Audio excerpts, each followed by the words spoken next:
Hey guys, it's Nathan. This is episode 46 of the Nathan Seaward Show. Live and direct. The Nathan Seaward Show. Personal conversations with powerful men. Hey guys, welcome to the show. Great to have you here. I'm coming to you from this beautiful place here in Waiheke Island, which is one of my favourite places in the world. And it's about 35 minutes away from Auckland City, if you don't know New Zealand that well. And it's just this beautiful tropical paradise. It's a warm, sunny day. You can probably hear the cicadas in the background there. And I'm just here to relax and work on my business for the next couple of months, and I couldn't be more excited about that. And this week on the show, I've got my friend Adam Rower here to speak to you. He's a spiritual, deeply spiritual guy, and he's a business coach. He's going to help us bring more spirituality and depth into our businesses and kind of show us how that can benefit our business. I'm going to review the book Essentialism for you, and this week I want to share my thoughts on overwhelm, because I've just gone through this move here and there always seems to be an endless list of things to do with business, and you never seem to be getting ahead, and everything seems to rely on you to take care of it as an entrepreneur. So it's very easy for us to fall into the trap of overwhelm. And just to remind you, in creating an extraordinary life, one of the parts to that is creating a business and a mission that pulls you forward, that's bigger than you, that has a purpose that inspires you and gets you excited and pulls you forward in your extraordinary life. And the thing is, when we declare a big mission, when we decide we want to start a business that's going to make a difference, the first thing that shows up is all the places where you're not that. All the places where you're struggling and where you're not good enough and that you haven't mastered. All those areas show up in your life when you declare that big mission and that big purpose. So it's very common that when you declare something like that you suddenly feel the weight of overwhelm of all the things you have to do and all the places you're not good enough to do it. So the thing that I try to remember whenever I get overwhelmed, which is relatively often, is overwhelm is a story. Overwhelm is a choice that I make. So I don't have a choice about things that I have to get done. Those are just things that are out there. But I do have a choice whether I let it overwhelm me. And so when I'm feeling overwhelmed, I realize, hey, this is not something that's real. This is just something that I can choose not to feel. And so that's the first thing, is having awareness of overwhelm. So when I feel that, I start to look at what is actually essential here. And we're going to talk about that more in the book review of Essentialism. But what are the essential things? And 9 times out of 10, most of the things that I'm getting overwhelmed about are not actually that essential. There's a lot of stuff there that is nice to do, but if we're dropping all those things like perfectionism and getting it right and having to do everything ourselves, we start to drop those things away. Very few things are actually essential and actually require us to take care of them. So that's what I'll look at. I'll go and say, why am I overwhelmed by all these things? What actually is essential here, and what can I comfortably get rid of or say no to for now, or no for another day? So that's the first thing. I'll find out what is truly essential, and almost nothing is essential. That's the thing to remember. And one of my coaches, Taki Moore, he always says the mantra, ask who, not how. So when I feel like I have a whole load of things to do, instead of asking how can I do this, I ask who can help me do this. I don't have to do everything myself. I have to keep reminding myself that it's okay to let things go. It's okay to bring on other people to do some of these tasks for me, and accept the fact that it's not going to be perfect. It's going to take a while to get these things right when somebody else does them. But at the end of the day, I'm much happier giving up perfection so that I don't feel so overwhelmed and like I'm trying to take on the world myself. So remember Taki's mantra, ask who, not how. When you're feeling overwhelmed, ask who, not how, and that's going to help you get out of that overwhelmed situation much quicker. And my review this week is on the book Essentialism by Greg McKeown, and a lot of you would have heard of this book. It's a very popular book, and I really enjoyed reading Essentialism because as I take on this new business and have to figure out what's important and what's not and what is actually going to make a difference, Essentialism really reminded me that it's much better to focus on one really amazing thing and give everything to that than have 10 things going on where you're only giving a small amount of your energy. So Essentialism is really for anyone that wants to really get more out of their life and get more out of their business by focusing on less and learning how to do that. Some of the key insights from the book are learning to discern what actually is essential, and Greg actually calls them essentialists. So he calls it what an essentialist would do compared to what a non-essentialist would do. So he shows you how an essentialist would actually discern what is important and what's not important. Great stuff in there, how to say no and how to say a graceful no. So creating boundaries and saying no is a big part of focusing on what's essential. And there's some surprises in there. He talks a lot about being more playful, how you can stimulate better ideas and work on things better by focusing on play. He has some tips in there about improving sleep, about journaling, and about routines, and how routines can actually help you, because having a routine means that you don't have to think about a whole load of tasks that you have to do every day. So thus your energy increases hugely, so you can focus on what's essential just by having that routine. So it is a book on essentialism, but he has a lot of just really great advice and personal development stuff in there that I really enjoyed. My favorite quote from the book, he says, essentialists see trade-offs as an inherent part of life, not an inherently negative part of life. Instead of asking, what do I have to give up? They instead ask, what do I want to go big on? I love that quote because it explains, how an essentialist really doesn't feel like they're missing out on things. They just know that in order to go big on something, they have to bring all their focus to it. So highly recommend the book. It's a big book. It takes a little bit to get through it, but it's a must-have if you're having a big mission or you have a big business that you're working on and you really want to be successful at it. My guest on the show this week is Adam Rowe. I had a great chat with Adam. He's a deeply, deeply spiritual person, and that's really why I wanted to get him on the show, because I loved following Adam on Facebook and seeing all his different views on things, and I wanted to bring him on to show how we could actually use our spirituality to grow our business. So Adam's just launched a new book called Cosmic Philosophy, which he talks all about, and you're going to love hearing about that because it's a little bit different. And so without further ado, enjoy this wonderful conversation with Adam Rowe. Yeah,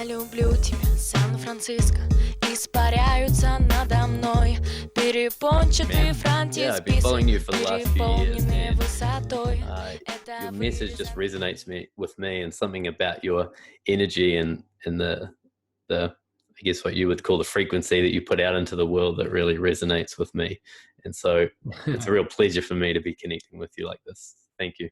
Thank you, man. Thank you. Yeah, it's a pleasure for me to be on here. Thanks for putting this podcast out and also living life so differently than what society used to say was the way to do it. So thank you. Yeah, thanks, man. It's an extraordinary life.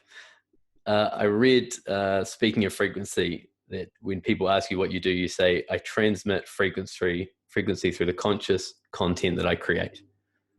Mm-hmm. And yeah. That's beautiful. Can you tell us a little bit more about what that means? Yes.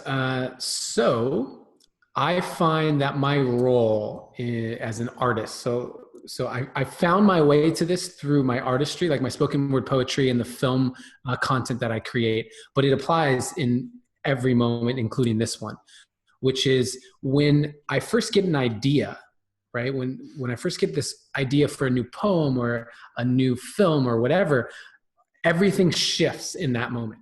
I'm like, it's a eureka moment. I'm like, oh my gosh. And now what I thought is possible in the world just changed. So something about me on like a cellular level just changed when that dropped in, right? And what happens is then I say, okay, how do I take that idea, the frequency of that idea, and turn it into something tangible, whether that be a podcast or a film or a poem or just a conversation, like whatever it is, how do I turn it into something tangible? And for most people, it bounces around in our mind, our conscious and our unconscious mind, and gets diluted with all of our fears and doubts and insecurities and all the parts of us that are saying, oh, you can't do that. You're not smart enough. You don't have enough training. You don't have enough money, like whatever it is. And I realized that my goal in everything that I do is to take that original frequency and turn it into something tangible with as little actual dilution of the original frequency as possible. And so in this conversation right now, my intention is to be as pure a vessel as possible so that my own fears and doubts and insecurities aren't the thing that are shaping what I'm saying. So that as people are listening to this, they are receiving as pure a frequency as possible from as it's passing through me. That's what I call, channeling or being a vessel, that sort of thing. And that's what I aim to do with everything that I create. Well, so the idea is that, whatever's coming to you, wherever it's coming from, is channeling through you, whether it's business ideas or art or music or whatever it is, and just keeping that channel as clear as possible. Yeah, because if you think about it, if it changed me, if an idea pops in or a thought or that eureka moment, and it changes me on like a cellular level in that moment, then if I can present that to you with as much of the original frequency as possible, it has the potential to do that for you as well. And if I'm speaking to you with doubts and fears of not being worthy or not being loved or all that stuff, that's going to have that diluting effect. And so it'll have less of an opportunity to change you or whoever the audience is.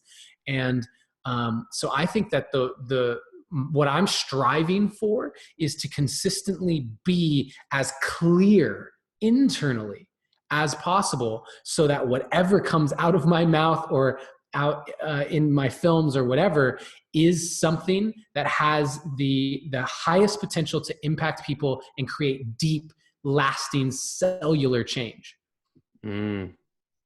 Deep, lasting cellular change. Wow. So where did you cultivate this? Where did you cultivate this way of being?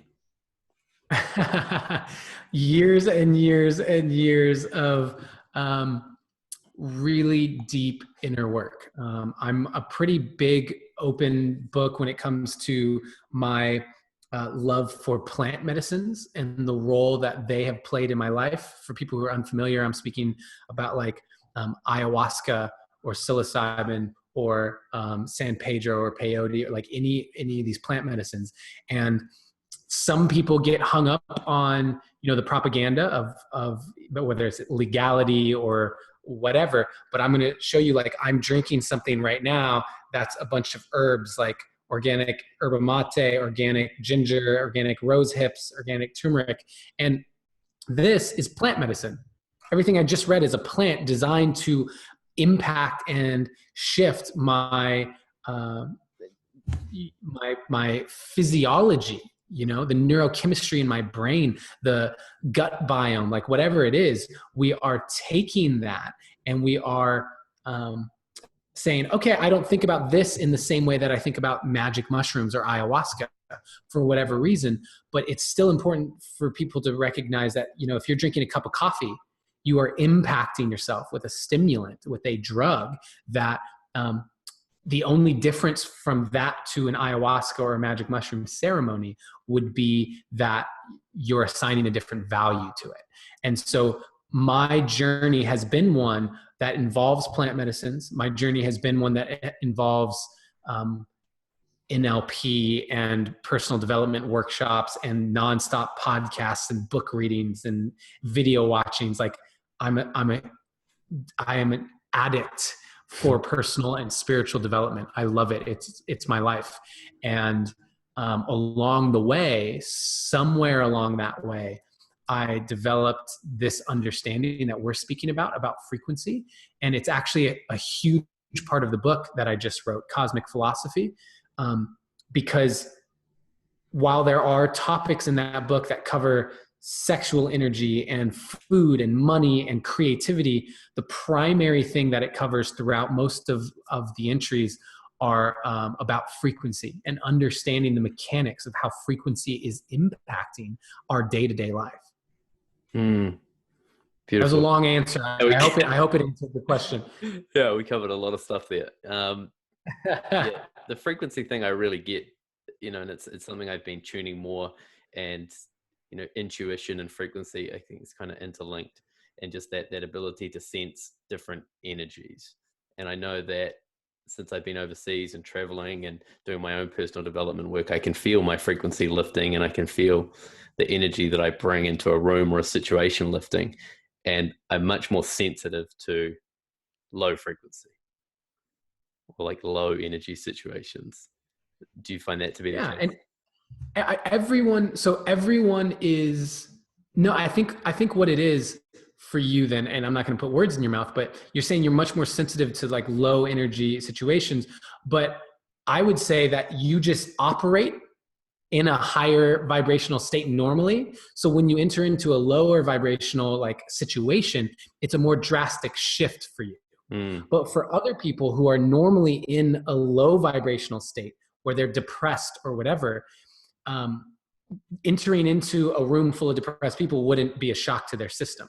But entering into a room full of really loving high vibe would be like, what the hell is happening? Right. And so I think most people have this experience. Like there are times, anyone who's in a relationship may know this one, which is your partner. Like my girlfriend comes home and she's in a mood, you know, she's had a rough day, which doesn't happen often, but if she's had that rough day, she can walk into the room, not say a word, and I can just feel it. I'm like, whoa. Or a great example is a friend went through something traumatic recently, and another friend walked into the room while I was speaking with one of the friends, and they could just feel the energy. They're like, whoa, right? It's like when we go and walk into a funeral, that saying, like, it's like a funeral in here. We sense energy. We all do. We can all feel the vibrations that are being extended, but for some reason, there does seem to be a little bit of a resistance. And people saying, you know, it's a little woo woo, it's a little out there, it's so hippy dippy. Well, yes, and I'm happy to bring it back down and ground it into these tangible experiences that we all share and we can all relate to.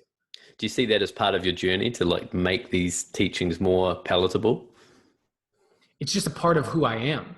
Like not even a journey. I was raised Catholic, never found any sort of spiritual connection in that religion, and I tried.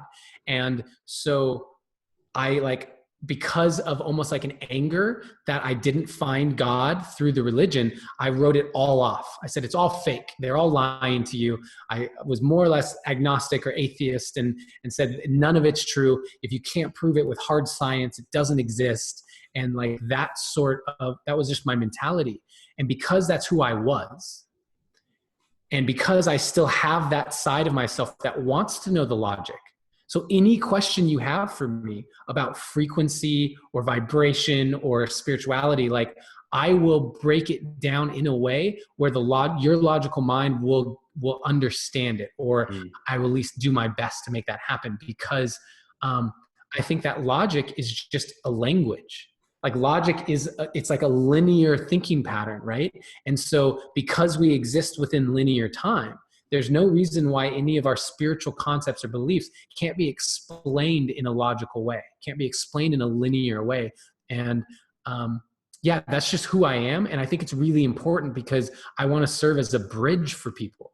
Most of the clients I work with, when I work with like one-on-one clients, are people who have had a lot of success in business, but who sense something deeper. They're like, there's something more to life. There's something more to this experience. I don't know what that is, but Adam, I see that you're onto something. Can you show me? Can you bridge that for me? And I help bridge people and bring people into this other world, which I see.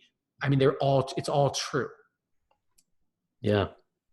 And it feels like there's a transition happening now where there are more, I don't want to put a label on it, but more conscious people, more spiritually awake people that they're in business. There are entrepreneurs that want to bring more of spirituality and mission-based existence to business. So how do you help those people? How do you start introducing them so they can use that in their businesses? Yeah, I think that's a really great question. And I'll say this, like, I can't help everyone. Right? Meaning, and not just like physically all the different people, but my message is not for everyone. There are people who are listening to this who are going to like shut it off because they don't resonate with what I'm saying. But what's awesome is there's plenty of other people saying it in a way that may resonate to them. So that's the first thing. I used to, when I first started coaching, it was like, I want to help everybody. If someone doesn't like me or my message, like there's something wrong with me. But in truth, it's like, no. There are people out there who whatever their code is, the way their mind works, someone else is the messenger. But for those people who are resonating with what I have to say and the way that I say it, I think that we are in the midst of a massive awakening of consciousness. And we can call that spiritual if we want. And for those people who have any resistance at all to the word consciousness, even shift that word and replace it with awareness, because that's what it is to me. Consciousness is awareness. And so we have this rising awareness, this rising consciousness right now. And are you familiar with entrainment? No. Okay, so entrainment is when something's a frequency, a vibration, or something of that nature, and when it's vibrating at this, it will entrain something else so that it's also vibrating. One of those things is like you can have a series of violins all together and playing one, and the others will start to entrain into that frequency and that vibration. One is like binaural audio beats, where you can put in the two different tones in your brain, and your brain waves will entrain, meaning it can shift your brain wave state to what it's intending to. That's entrainment. Well, entrainment also works, think of mob mentality, right? Where people are doing stuff when they're in a mob that they would never do by themselves, because there's an energy, there's a frequency, there's a vibration to the collective mob that an individual entrains into, gets pulled into. Okay. And so I'm saying this because as the collective is having this expanded consciousness, this awakening of awareness happening, well, then the overall frequency of the entire planet is shifting. And what that does is that makes it easier for people to entrain and get pulled into that. So as more and more people are having this type of conversations that we're having right now, it's going to exponentially make it easier for people to have their own experiences of awakening. And I think that's what we're seeing right now. Seems like things like meditation that no one was talking about except in India 30 years ago is now most people are trying to incorporate it into their daily routine. Totally. And yoga, there's yoga studios everywhere. And there's just this idea of mindfulness and consciousness that's spreading like wildfire. And I used to be the cynic who said, oh, it's just a fad. It's a trend. So everyone's trying to capitalize on it. And the question you get to ask yourself is, how else would it be? Like if people really were expanding their awareness and their consciousness, and therefore they were wanting to explore things like plant medicines and spirituality and meditation and yoga, how else would it look? It would look exactly as it does right now, which is those opportunities would be made available for people. People like myself would go on my own spiritual awakening and then just start talking about it, which ultimately led to my business. And I feel that for people who want to be more conscious in their business, like they have a deep calling, because that's your original question. The starting place is always within. And that may sound cliche, but the work begins with looking internally, really doing a deep dive into your own unconscious mind, conscious mind, spiritual beliefs, limitations, doubts, fears, getting to really know yourself. And from that will spring out business ideas, creative ideas, friendships, like everything that will exist externally will be a byproduct of who you become and who you are at your deepest core. And so doing a business that's not in alignment with that, it won't feel right. You'll know once you start going through that process. Yeah, I think before you even go through that process, for a lot of people, the beginning of that process is first being honest with, I'm not happy doing what I'm doing. I'm not happy living the way I'm living. I'm not happy in my relationship. That acknowledgement and actually not being in resistance to it and just saying, this is the truth of where I'm at right now. You then go, okay, that's my situation. What am I going to do about it? But for a lot of people, instead of being honest about that question, that truth for themselves, they numb themselves. They numb themselves with drugs and alcohol and sex and Netflix and social media, and like they just do everything they can to put their attention outside of the inner turmoil. And so when I first start working with clients, always the starting place is, let's go internally. Let's see what's going on inside. And from that place, all the external stuff will fall in alignment. Find the truth from there.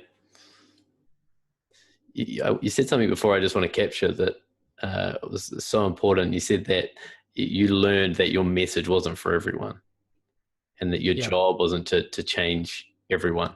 And I just wanted to capture that, because it's such a, especially in our business, it's such an easy trap to fall into. Like you said, you want to help everybody when you start.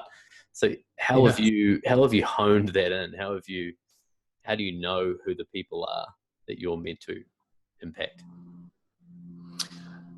I don't. I find out by just being me and doing my thing. And then I get people like you contact me and say, hey, like, I've been following along. I love what you do. And I'm like, great. You're someone who resonates with the message. I didn't know that before. It would be, the idea, and I graduated with a marketing degree. And so I get that standard operating procedure is, who's your demographic, right? Who's your demographic? What is the avatar of the person you're speaking to? And for me, there are some patterns that I see show up, right? For you to resonate with what I'm putting out, there's probably truth to what I said about someone who's very logically minded, but interested in this other aspect. There's a bridge there. And I don't know you. And yet I would say that's probably a characteristic of you, because you resonate with how I'm putting things out. Is that accurate? Yeah, that's beautiful. Because I was a pilot for 16 years, which is one of the most logical professions that you can have.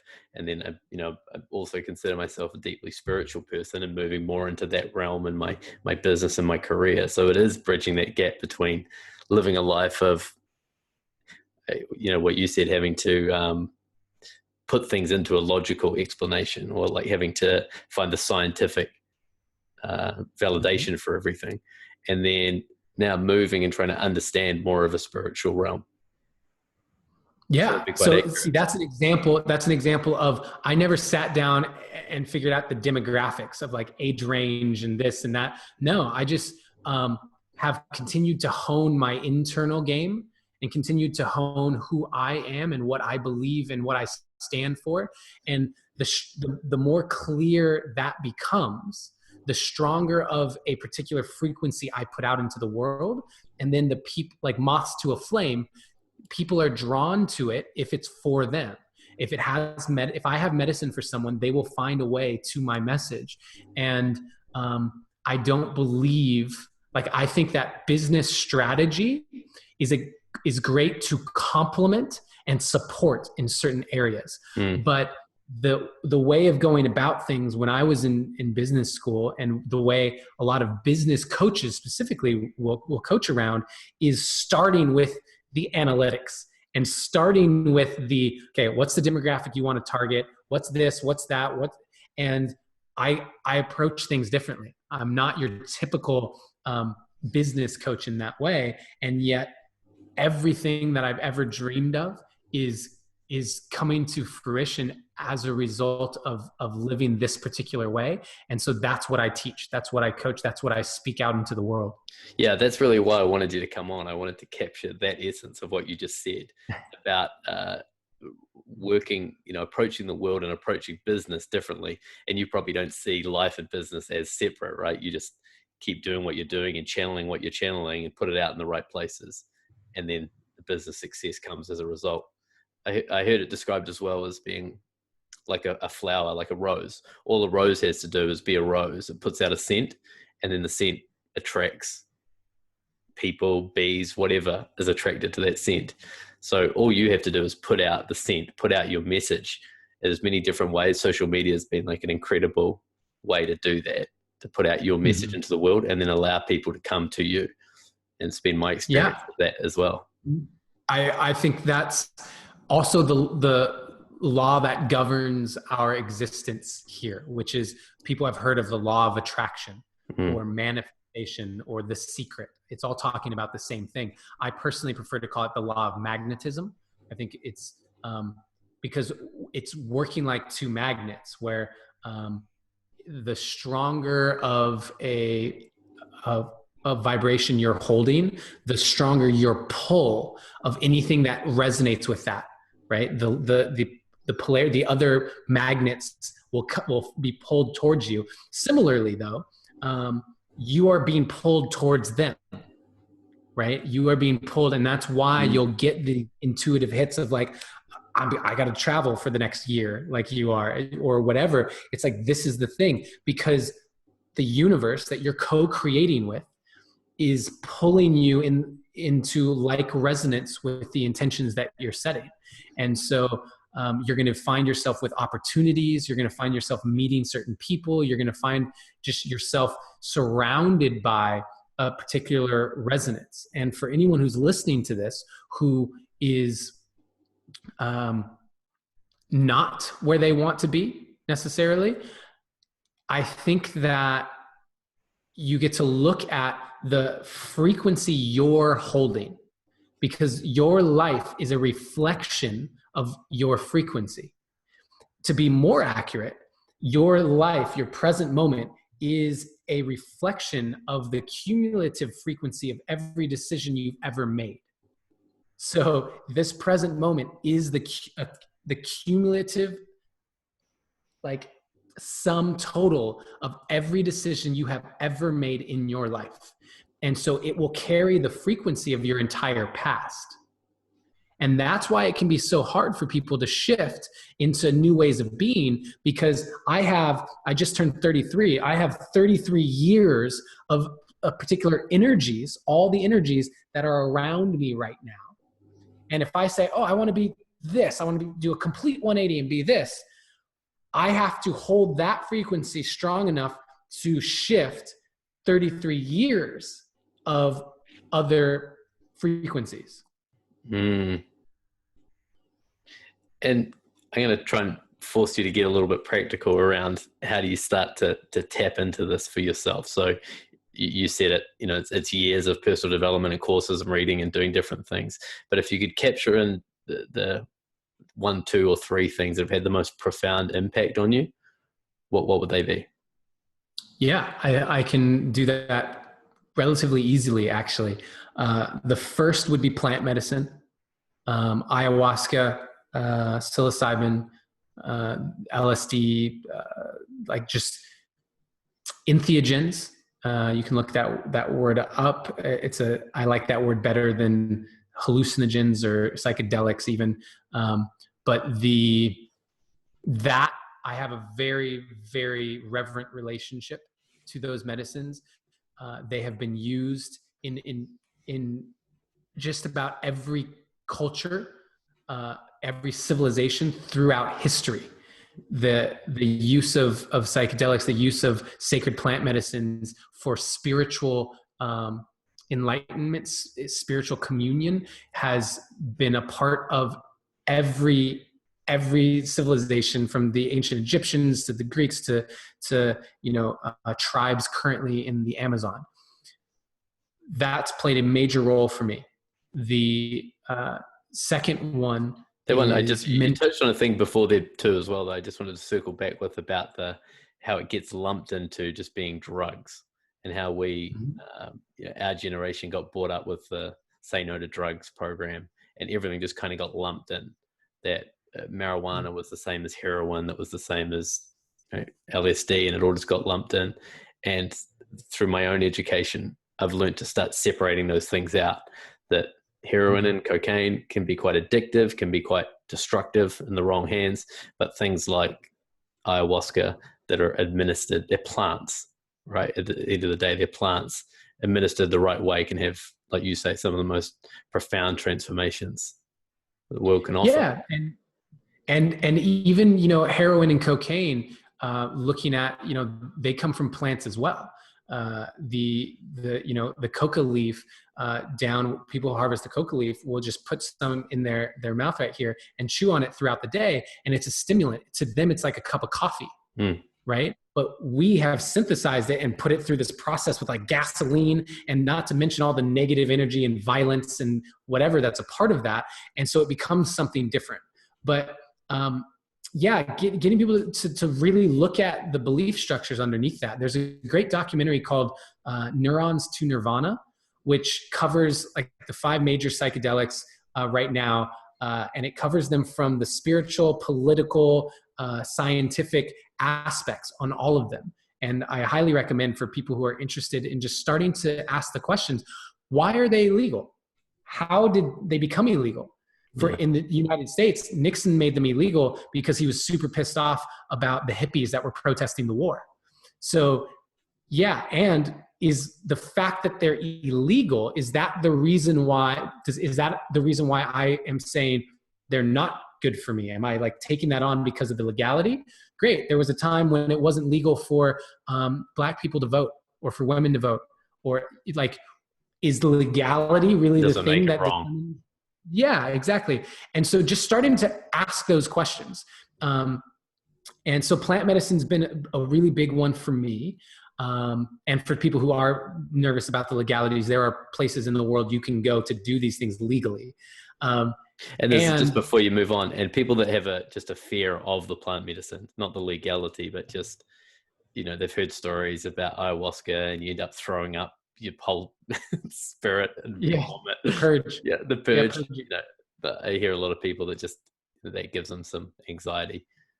What would you say? I think a healthy dose of fear is good when it comes to these things. I think the worst thing is for it to become like just a trendy, this is a super cool thing to do. No, it actually has the potential to dramatically change your life and shift you and shift everything you thought you knew, and should be treated with reverence.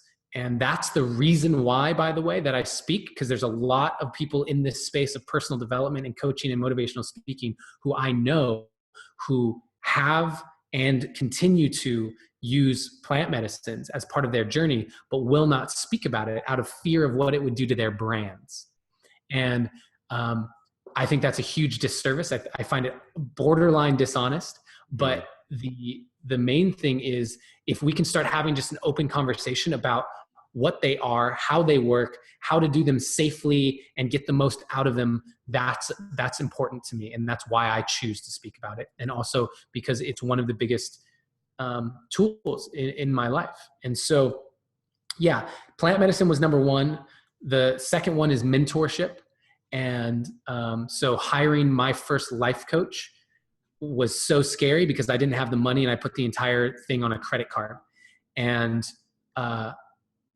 but that moment changed my life as well. And I've continued to nonstop invest in myself, hire mentors, hire coaches, attend workshops, even for people who aren't yet ready to invest financially, listening to this podcast, listening to my podcast, The Deep Dive, reading books, like whatever it is, YouTube videos. There's so much available to you that doesn't even require a financial investment. And so, that's the second thing is mentorship. Specifically, if you find people who you resonate with, if if I'm the person where you're like, everything he's saying makes so much sense, great, then following the journey with me would be smart. If Tony Robbins is that person, great, follow Tony Robbins, attend his events, whatever.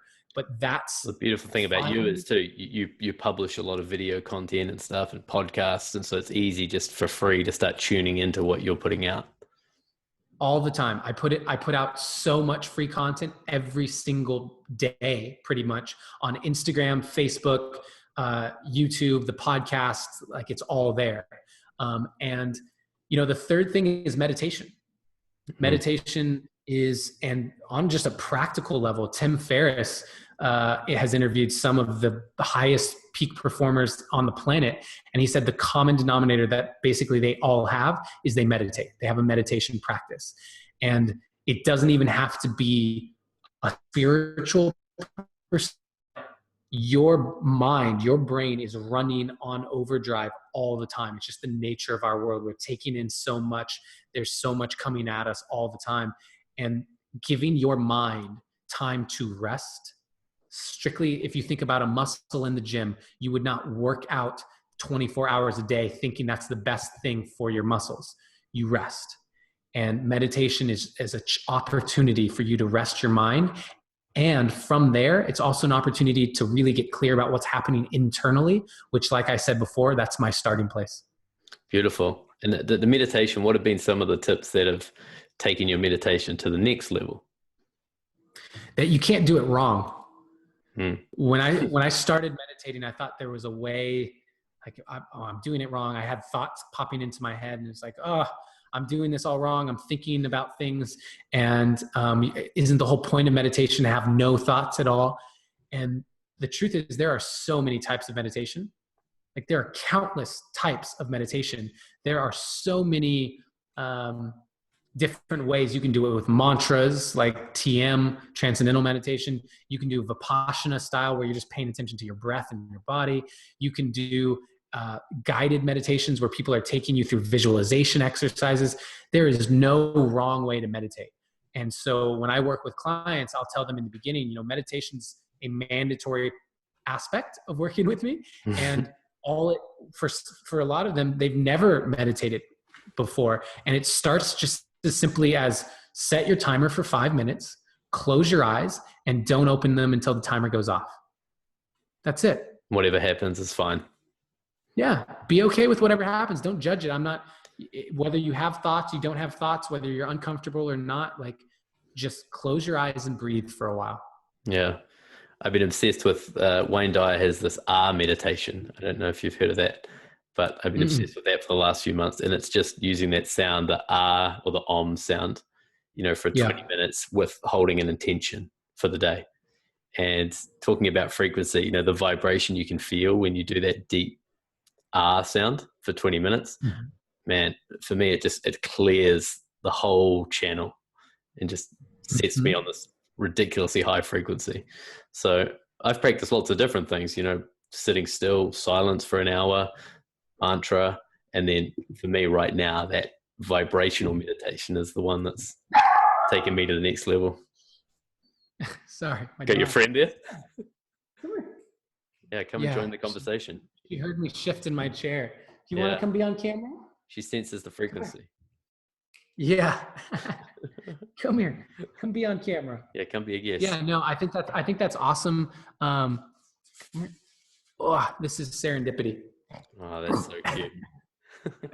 Hi. And what do you hear? What do you hear? And I think that good guard dog. Yeah, I think that it's awesome that you're doing what works for you. And a time will come, not necessarily 100%, but a time will come where that may no longer be the thing that's working for you anymore. Exactly. And you get to shift it. That's awesome. For right now, that is valuable to you. And I support anything that is of value to you that doesn't harm others. Yeah, it's another good point, actually, about I've always known when it was time to move on from something. And I think that, meditation, that's a great example. Like, I know there'll be a time where I'm like, this is feeling repetitive. I feel like I've got everything I can possibly get out of this experience. And it's been the same with relationships. It's been the same with exercise routines, that trusting your intuition about when it's time to move on. Yeah. And that's a big issue that happens a lot with traditions and dogmas, and yes, religions fall into that category, but there's so many other things too that fall into that category of just essentially tradition for the sake of tradition, dogma for the sake of dogma, where it becomes, hey, this is no longer the thing that's pushing my edges. It's no longer the thing that's pushing my growth. And yet, just because I'm going to force myself to stay in it. And you brought up a great point, because I used to be a personal trainer for many years. And one of the best things, like the most effective thing you can do for your body is continually change up the exercises and the routines. To go into a gym and do the exact same 5 exercises, exact same weight for 15 years would not be the effective way for a holistic health experience. And the same is true for our spiritual development. There are things that will pull us forward and challenge us and cause us to grow. And then at a certain point, it's, okay, let me shift over here to this other thing because that's where my edges are now. And I want to push those. And maybe I'll come back to it. You know, maybe this will be something that I return. Yeah, sometimes you come back to something and you see it through new eyes after you've been on a bit of a journey. Always. My friend Derek Deal, he has a business and he's called it Darwinian Fitness, because the law of evolution says that we grow the most when we're forced to adapt. That's the Darwin's theory of evolution. So he creates these sometimes spiritual, sometimes physical challenges that force you to adapt. And that's how he, it's how he encourages growth. I love the concept. Mm-hmm. Yeah, beautiful. Talk about the book, the new book you've got called Cosmic Philosophy. Yeah. Where did that, where did that channel from? Where did that come from, the book? Yeah. So this is where people, if you don't want to hear about some deep end, crazy hippie woo woo stuff, you might have to tune out now because this book is that. Long, we should be okay. Basically, I was in an ayahuasca ceremony and got the very clear message come through that said, go to Egypt. I've learned to really honor when messages come through that strongly. So 6 days later, I was on a plane to Egypt. Happened to be the exact day that there was a trip that was organized for the Resonance Academy, which is led by Nassim Haramein. For those of you who don't know who he is, he's a physicist who has the science of how we are all connected molecularly. And so you could watch The Connected Universe, which is a documentary that focuses on him and his work. And it's really well done. It's actually very entertaining if you wanted to watch that.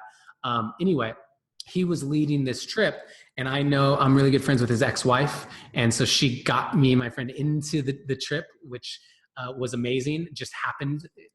I say just happened, but it was the divine plan all along. And so the message came through in the ceremony, go to Egypt. 6 days later, I'm a part of this group going to all these sacred sites, getting to meditate inside each of the great pyramids on the night of the full moon for 2 hours in each pyramid. So 6 hours of meditation inside the pyramids. Then I met this mysterious Brazilian man who, him and his apprentice, gave me a 2-hour initiation activation session to open up my channel. And we can talk about what that means, but open up my channel. And then for the next month, I would be calling him, and he would take me through a brief 3-5 minute meditation and take me up into the light, as he called it. And I would always think, man, this guy seems so unprofessional. Like I hear like plates in the background and people talking. And I'm like, what's going on? And then he would start talking and I go, and just like fall into this kind of like hypnotic meditative state. And then he would say, you're in the light now, Adam, blessings. And he would hang up the phone and I would start writing. I would just start writing and writing with my eyes closed or half closed most of the time. And I did this every day for a month. And when I started sharing them with a few of my friends, they said, you have to share that with the world. And I thought maybe I would just post them on Facebook or whatever, but ultimately decided to compile them all in one place and turn it into this book, which is called Cosmic Philosophy, A Month in the Light, and is available on Amazon. And I am really surprised. I'm excited because it's my first book, and surprised because I always thought my first book would be something like easing people in to personal and spiritual development. And this is like off the deep end, channeled with my eyes closed book after Egypt and all these things. And the content itself is incredibly, I tell people, I warn people, it's not entry level. It is deep into the mechanics of how frequency, that's like the overarching theme, is like how frequency is is really impacting our lives, us as individuals, the collective, how we can shift the planet and ourselves through the understanding and the mechanics of that frequency. And it covers topics like sex and money and food and creativity and so much more. Wow. Man, that is mind-blowing. Yeah, it's a pretty crazy story. Yeah. That's as fast as I've been able to figure out how to tell it. No, that's great. That's perfect. And who would, I'm trying to ask this in a question that you want to answer, but who would the book benefit? Who would you love to read the book? I would love for anyone who is open-minded enough to really read the information and like play with it and think about it and sit with it.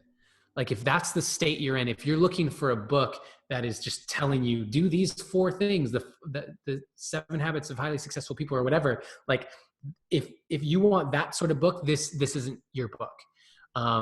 But if this is more philosophy, that's why it's cosmic philosophy. And so if you're the type of person who wants to read something that is dense and is, I mean, they're like paragraphs because they were just journal entries. So the book looks like this, where you have on the left-hand page, you have a question or a prompt that is designed to get you in the right frame of mind to be thinking. And then you read my unedited, basically as it came through me, it's unedited and just put into the book, because we talked about how frequency, I wanted to put the original frequency in there. And so you read the prompt and then you read a short paragraph and then sit with it. I want people to think about it and meditate on it. I want people to have a conversation with their friends about it. I want this to be something that encourages thought. And so if that's the space you're in, if you want to go into this realm and do so with an open mind and the desire to challenge what you think you know, that's who this book is for. Yeah. Yeah, this is powerful. This will be something to watch. I can't wait to read this and spread the message around. It's very cool. Yeah, thank you, brother. And if people want to learn more about you, what's the best way to learn more about you? Yeah, so my website is always a great starting place, adamroa.com, ADAMROA.com. Through that page, you can see all, like my videos, and you can follow me on Facebook or Instagram, adam.roa on Instagram, Twitter, those sorts of things. And then my podcast is a really great way to just get more of this. I have conversations with really incredible people once a week, and I also do musings where it's just me speaking about what's present for me and talking about this sort of stuff by myself. And that is called The Deep Dive with Adam Roa. That podcast is your podcast app or SoundCloud or through my website. Awesome. Yeah, we'll put all the links to those up. And I saw actually one of the first places I saw you was doing that beautiful spoken word with Kyle Cease on the stage at the Kyle Cease. Yeah. Out loud. And I noticed you've got that video right at the start of your website when you go on your website. But I would encourage people to check that out because it is a deeply moving piece. Yeah. Thank you, brother. I really appreciate that. I do spoken word poetry, and my goal is to turn these sorts of concepts into art so that people can receive them in a really deep, emotional, experiential way.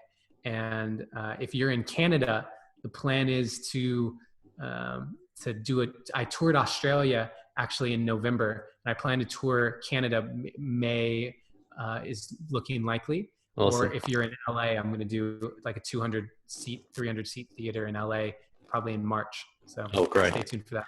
Yeah, cool. Thanks, man. And the last question, the wrap-up question, is to bring a little bit of balance to the conversation, is to look at the dark side and your concept of the dark side, but also if you're willing to be a little bit vulnerable, what is your dark side that you still have to watch for and that you, have to look out for, I guess? Yeah, I think my dark side, it's funny because I view dark side differently. Not surprisingly, I view dark side differently. But we exist in a world of polarity, right? And so meaning like your emotions, we have what we label positive emotions and what we label negative emotions. So you might have love and bliss and joy, and then over here you have like fear and anger and whatever. But the thing is, it's just a spectrum of feeling. And this is something that I learned actually in one of the channelings that came through in my book. But it's all just feeling. And only because we point over at the anger and the fear and we say that's bad, does it actually have any value of being bad. Yes, people act out of anger and do things that may harm others, but the emotion itself of anger isn't necessarily bad inherently. It's just an emotion. It's another feeling that we're experiencing. And so understanding these polarities, for me, when I look at like the dark side, I'm looking at, okay, what's the polarity spectrum? So for me, what I would say to answer your question is my dark side is ego. I think that what I notice is, every time I have this amazing, like a new opportunity arise, like when I performed for that event for Kyle Cease, right? That was 1,400 people. I'd never performed for an audience that large. And so then I can feel the part of me that goes, yeah, this gets to happen regularly now. Like that felt really, it was a stroke of the ego. And the thing is, that's not bad, because that same polarity spectrum is the thing that is my belief to say, I believe I can change the world, right? Like I'm crazy enough to think I can change the world. And there's a level of ego to that. There's a level of me saying, I can do this. And so I value them both, but I do recognize the shadow side. I recognize the other side of the coin, where if left unchecked, now the part of me that says I can change the world suddenly becomes like gratuitous in my success. And yeah, so I hope that answers your question. I hope that's helpful. Yeah, it is. Yeah, the ego is it's a good one, because I imagine when you did that event for Kyle Cease, the ego sneaks in quietly, right? It's not a choice that you make to go, yeah, I want it, this feels good, and I'm gonna treat this as an ego play. So how do you catch that? Like, how do you catch that moment? And it sounds like you did a good job of it, of recognizing, oh, there's a little ego play here. Yep. That's the awareness that gets cultivated by doing the inner work, right? Just starting to meditate and getting used to noticing your thoughts and your emotions in a quiet space. All of a sudden you can sit there in an auditorium full of people and be very aware of what's happening internally. It's a skill that everyone has. It's just a matter of utilizing it. Beautiful. Thank you, Adam Ra. This has been beautiful. I've loved this conversation. Thank you. Yeah, and thank you for being you. Thank you for modeling what it looks like to channel your gifts and just give them freely. I really honor you for that. Thank you, brother. Thanks, thank you to everyone who listened. Thank you for putting out this show so regularly, and thank you for being you. There you have it, folks, my conversation with the wonderful Adam Roa. I hope you got something out of that. Check out Adam's website, adamroa.com, and also I highly recommend following him on Facebook. So look up Adam on Facebook and you'll get to see all of his Facebook lives and videos and when his latest podcasts come out. Thanks for joining us. Again, share this around on Facebook if you can. I will love you guys forever, and I'll be back next week with episode 47 of The Nathan Seaward Show. That was The Nathan Seaward Show. Personal conversations with powerful men.